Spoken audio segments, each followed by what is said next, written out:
Dear friends and my dear students, welcome. AP IIIT Entrance Exam 2021 Physical Science. I would like to give some important concepts bitwise, chapter wise. In physical science, we have some important concepts. Previous పేపర్లో bits ఎలా ఇచ్చారు, model పేపర్లో ఎట్లా ఉన్నాయి, ఏ కాన్సెప్ట్ని ఎక్కువ వారు concentration చేస్తున్నారు అనేది మీరు తెలుసుకుంటే వాటి మీద మీరు ఎక్కువగా దృష్టి పెట్టి మార్కులు సంపాదించడానికి అవకాశం ఉంటుంది. అదే ప్రయత్నం చేస్తున్నాను. You will try. మీరు కూడా ఆ విధంగానే ట్రై చేయండి, మంచి మార్కులు సంపాదిస్తారు. ఓకే,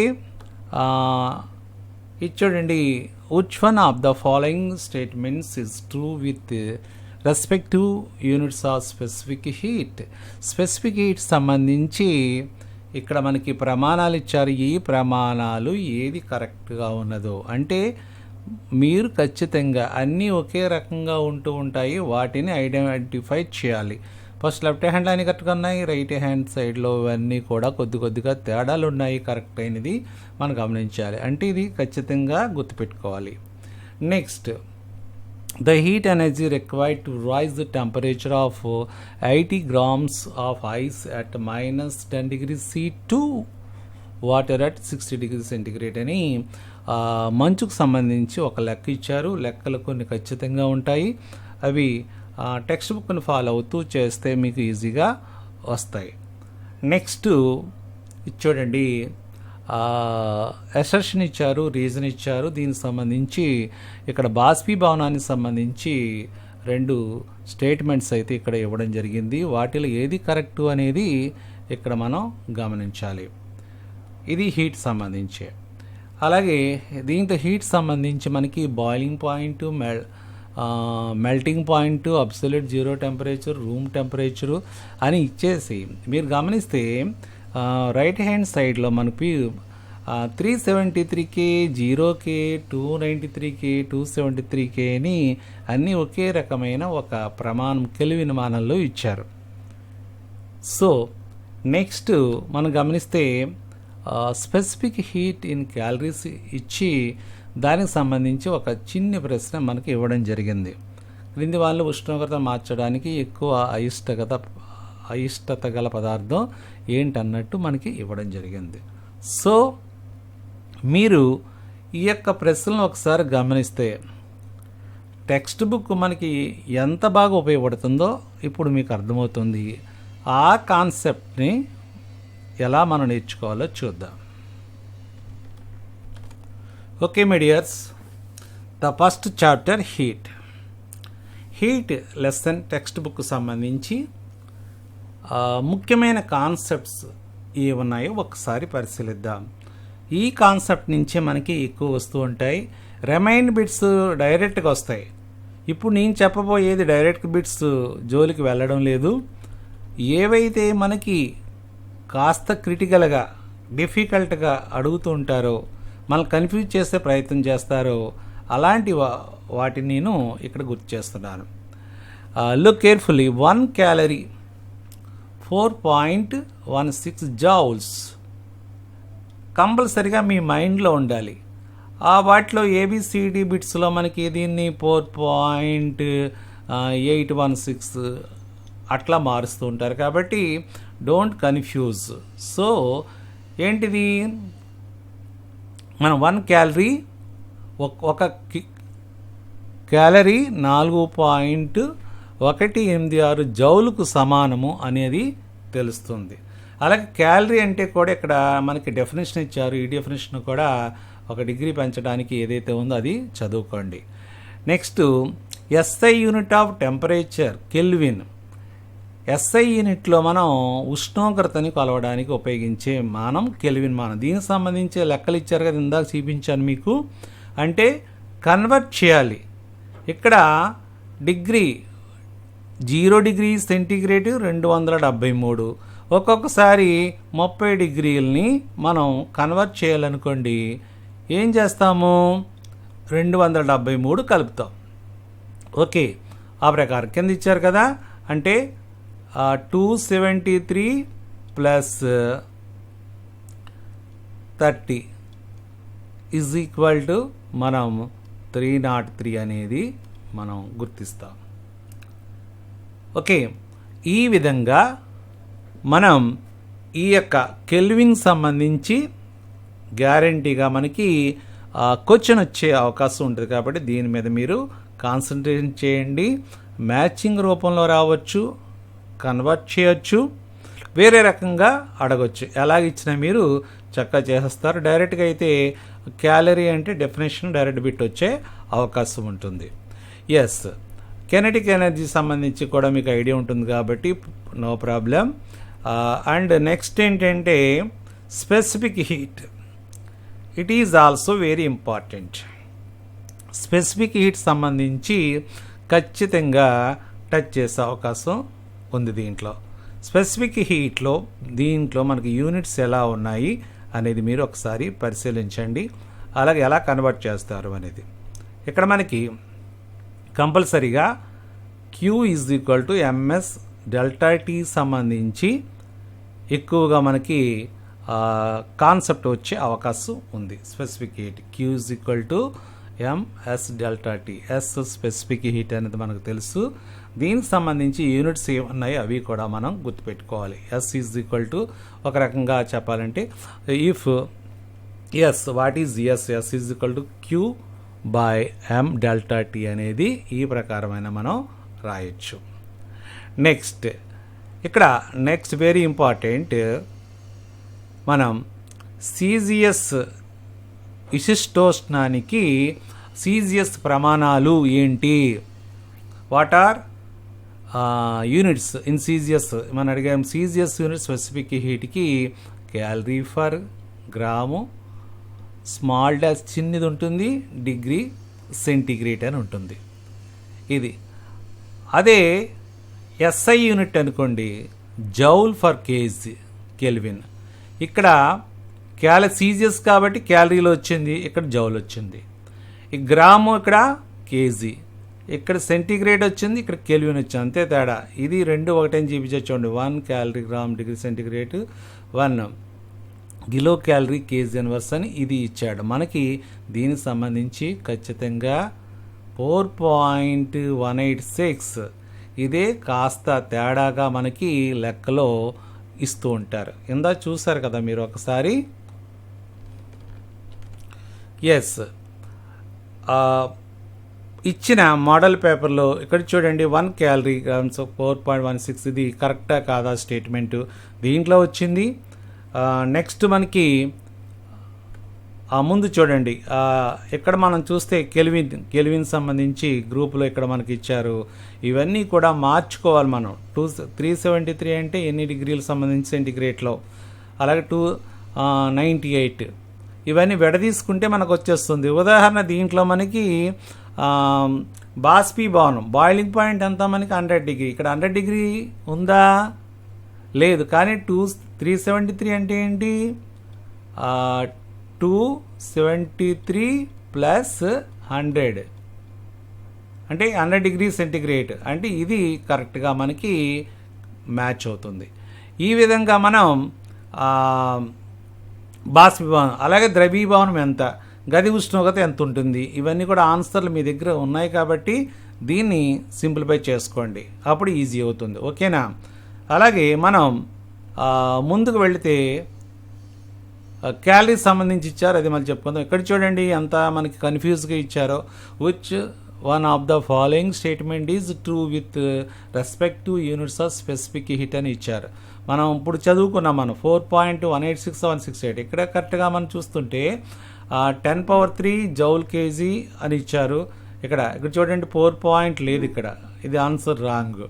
అలాగే 4.168 చూసారా ఎంత తేడా ఉంది ఇక్కడ, ఇది కూడా రాంగ్. ఇలా మనం కరెక్ట్గా ఏది అనేది గుర్తించాలి. గుర్తించకపోతే మనం ఇబ్బంది పడతాము. ఇది కరెక్టా, కేజీ ఏది జే బై కేజీయా, జౌల్ ఫర్ కేజీ ఇన్వర్స్ ఉందా, ఏది కరెక్టు, ఇదా అన్నది మళ్ళీ మీరు ఒకసారి పరిశీలించుకోండి. ఓకే, సో మీరు ఎంత జాగ్రత్తగా పరిశీలిస్తే అంత బాగుంటుంది. ఓకే చూసారు కాబట్టి ఇక్కడ J/kg స్మాల్ డాష్ k ఇది కూడా మీరు ఇందాక చూసిన సిడిలో ఏ విధంగా ఉందో పరిశీలించండి. నెక్స్ట్ టేబుల్ ఉంది. ఈ టేబుల్లో మనకి స్పెసిఫిక్ హీట్, ఈ టేబుల్ ఇచ్చినప్పుడు స్పెసిఫిక్ హీటు దేనికి ఎక్కువ దేనికి తక్కువ అనేది మనకి ఇవ్వడం జరిగింది. జాగ్రత్తగా మనం పరిశీలించండి. వాటర్ సంబంధించి మనకి ఎక్కువ అడుగుతున్నారు 1, అదే జౌల్ ఫర్ కేజీ అంటే 4180 జౌల్స్ సంబంధించి 2 వాటర్ బాగా గుర్తుపెట్టుకోండి ఎక్కువ. అలాగే ఐస్ సంబంధించి కూడా ఉంటుంది ఈ యొక్క యూనిట్స్ ఒకసారి గుర్తుపెట్టి మిగతా టేబుల్ ఇచ్చినప్పుడు మీరు కంపారిజన్ చేయొచ్చు. అంటే దేనికి ఎక్కువ దేనికి తక్కువ అనేది మనం ఇచ్చిన వాటిల్లో మనకి ఏది బాగా తక్కువ ఉంది లెడ్ సంబంధించి అట్లా కంపారిజన్ చేసుకోవాలి. Specific heat and application of specific heat and capacity మనము దీనికి సంబంధించి ఎర్త్కు సంబంధించి ఉన్నాయి. అలాగే వాటర్ మెలన్ కూల్గా ఫ్రిడ్జ్లో తీసిన పుచ్చకాయ చాలా సేపు కూల్గా ఎందుకుంటుంది, అలాగే సమోసా వేడిగా చాలాసేపు ఉంటా కారణం ఏంటి, ఇవన్నీ కూడా అప్లికేషన్స్లో ఉన్నాయి కాబట్టి ఇవి ఒకసారి మీరు చదువుకోండి. అలాగే మెథడ్ ఆఫ్ మిక్చర్ సంబంధించి సింపుల్ ఫార్ములా ఒకసారి మనకి ఈజీగానే అడుగుతున్నారు. ఆ యొక్క ఫార్ములాను కూడా మీరు గుర్తుపెట్టుకోండి. ప్రిన్సిపల్ ఆఫ్ మెథడ్ ఆఫ్ మిక్చర్స్లో net heat lost, net heat gain అంటే కోల్పోయిన ఉష్ణము దీనికి సమానమవుతుంది, గ్రహించిన ఉష్ణానికి సమానంగా ఉంటుందనేది ఇక్కడ మిశ్రమాల పద్ధతి సూత్రం తెలియజేస్తుంది.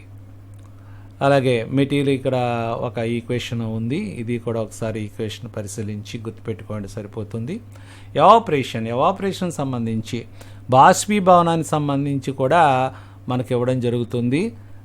ఆ బాష్పీభవనం అంటే డెఫినేషన్ గుర్తుపెట్టుకుంటే చాలా వరకు మీరు దీన్ని చేయొచ్చు. అంటే ఎగ్జాంపుల్స్ కూడా బట్టలు త్వరగా ఎందుకు ఆరిపోతాయి, అలాగే ఏదైనా లిక్విడ్ని మనం ఎండలో ఉంచినప్పుడు త్వరగా ఆవిరైపోయే దాని యొక్క వాల్యూమ్ తగ్గిపోవడం కారణం ఏంటి, ఇవన్నీ కూడా దీంట్లో ఉంటాయి.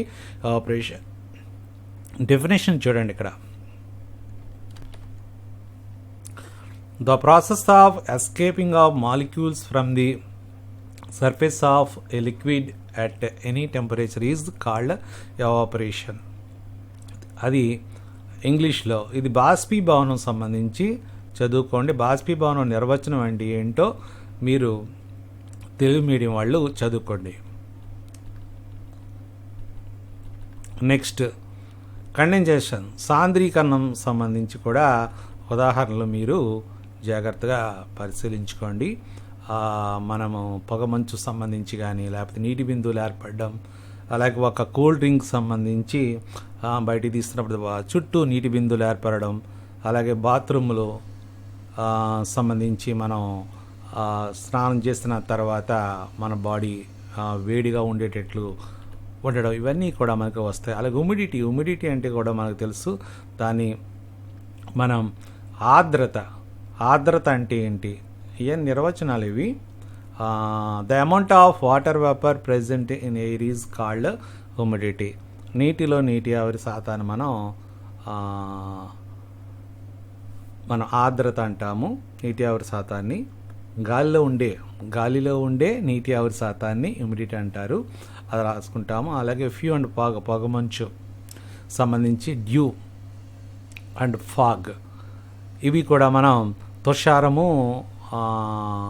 అలాగే పొగమంచు అంటాము. ఇవి కూడా ఏ విధంగా ఏర్పడుతున్నాయో మీరు నేర్చుకోండి. అండ్ బాయిలింగ్ అనగానే మనం కంపల్సరీగా మరగడం, 100 డిగ్రీలు మరుగుతుంది, నీరు 100 డిగ్రీలు సి వద్ద మరుగుతుంది. దీన్ని గుర్తుపెట్టుకోవాలి. ఇదే మన కెల్విన్ అయితే 273 కలుపుతాం, అప్పుడు 373 అవుతుంది. ఈ బాయిలింగ్ పాయింట్ వద్దే ఎవాపరేషన్ జరుగుతుందని మనం గుర్తుపెట్టుకోవచ్చు. అలాగే లాటెన్ హీట్ ఆఫ్ వెపరైజేషన్ క్యూబైఎం గుర్తుపెట్టుకోండి. దాని యూనిట్ కూడా గుర్తుపెట్టుకోవడం మంచిదే. ఇక్కడ చెప్పాను కదా, 100 డిగ్రీలు సి అన్నా 273 కే అన్నా ఒకటే. అది సెంటిగ్రేడ్లోను, ఇదేమో కెల్విన్ మానంలోను ఉంటుంది. అలాగే మెల్టింగ్ సంబంధించి మెల్ట్ అంటే ద్రవరూపంగా మారడం సంబంధించి దీంట్లో ఏమైనా ఉంటే ఇంపార్టెంట్. దీనికి సంబంధించి మనకి స్టేజ్ల వారీగా కొన్ని లెక్కలు ఇవ్వడం జరుగుతుంది. ఇవి direct calculate required heat energy to change 12 gram of ice at minus 10 degrees C into water vapor at 100 degrees C. దీనికి సంబంధించి 4 స్టేజ్ల్లో చేయాలి. ఎలాంటి లెక్క వస్తే మాత్రము మీకు తెలుసుంటే డైరెక్ట్గా ఆన్సర్ వేయండి, లేకపోతే దీనికి సమయం పడుతుంది కాబట్టి లేట్గా చేయండి. ఈ 4 స్టేజెస్ సంబంధించి ఈ 4 స్టేజ్ చేసిన తర్వాత మాత్రమే మనకు ఆన్సర్ రావడం జరుగుతుంది కాబట్టి అది కూడా బాగా పరిశీలించండి. ఇంకా ఘనీభవనం సంబంధించి కూడా ఘనీభవనం సంబంధించి ఉదాహరణలు ఏంటి అనేది మీరు దాని యొక్క నిర్వచనం ఏంటి. The process in which the substance in liquid phase change to solid phase by losing some of its energies called freezing. ఘనీభవనం ఏం జరుగుతుంది, ద్రవ రూపంలో ఉన్నది ఘన రూపంలోకి మారుతుంది, అప్పుడు మనకి ఎనర్జీ లాస్ అవుతుంది అది అనేది చెప్పడం జరిగింది. ఇది ఎక్కడ జరుగుతుంది, 0 డిగ్రీ సెంటిగ్రేడ్ వద్ద జరుగుతుంది అనేది గుర్తుపెట్టుకోండి. ఆ ప్రకారం మనం వీటిని గుర్తుపెట్టుకోవచ్చు. ఇది దీనికి సంబంధించి హీట్ సంబంధించి మీరు బాగా ప్రిపేర్ అవ్వాల్సిన కాన్సెప్ట్స్. అంటే ఇక మనకి లాస్ట్లో మనకి వాట్ యు హ్యావ్ లెర్న్డ్, మనం ఏమి నేర్చుకున్నాము అనే దాంట్లో ఈ పాయింట్స్ ఉన్నాయి కదా, ఇవన్నీ కూడా చదువుకోండి. ఇప్పుడు చెప్పిన పాయింట్స్ అన్నీ కూడా మనకు వస్తాయి, అవి బాగా టచ్ చేసే అవకాశం మనకి ఉంటుంది. అలాగే దీనిలో ఉండే క్వశ్చన్స్ మీరు చదివారు ఆల్రెడీ, ఆ క్వశ్చన్స్ ఒకసారి పరిశీలించాలి, అవి ఉపయోగపడతాయి. అలాగే ఈ బిట్స్లో కూడా డైరెక్ట్ బిట్స్ కొన్ని వచ్చే అవకాశం ఉంటుంది కాబట్టి ఇవి కూడా ఒకసారి బాగా చదవండి. Okay, all the best.